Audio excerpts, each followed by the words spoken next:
Hello everyone, sarpanch అకాడమీకి స్వాగతం సుస్వాగతం. సో ఈరోజు మనం డిస్కస్ చేయబోయే టాపిక్ సర్పంచ్ యొక్క విధులు, బాధ్యతలు, డ్యూటీస్ అండ్ రెస్పాన్సిబిలిటీస్.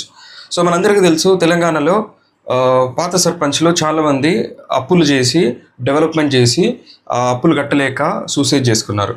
సో మన డ్యూటీస్ ఏంటో, మన రెస్పాన్సిబిలిటీస్ ఏంటో తెలిస్తే మనము దానికి తగ్గట్టు వర్క్ చేయడానికి స్కోప్ ఉంటుంది. సో మన డ్యూటీస్ రెస్పాన్సిబిలిటీస్ తెలియక ఎక్సెస్గా మనం స్పెండ్ చేసి తర్వాత మనం బాధపడాల్సిన అవసరం లేదు.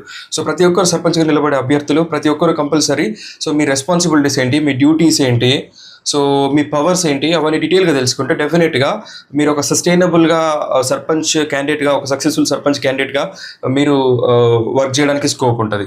సో మనందరికీ తెలుసు, మన తెలంగాణలో చాలామంది సర్పంచ్లు వాళ్ళ బిల్లులు రాక, వాళ్ళ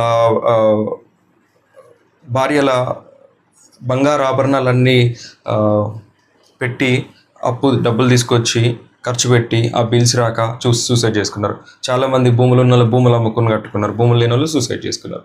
సో ఇప్పటికీ ఆ బిల్స్ రాక చాలామంది స్ట్రగుల్ అవుతున్నారు. సో మనకి ఇది రియాలిటీ, మనకు అందరికీ తెలిసిన విషయం. సో అందుకోసమే ఈ క్లాస్ డీటెయిల్గా వినండి, సో దట్ మీకు ఒక అండర్స్టాండింగ్ వచ్చేస్తుంది.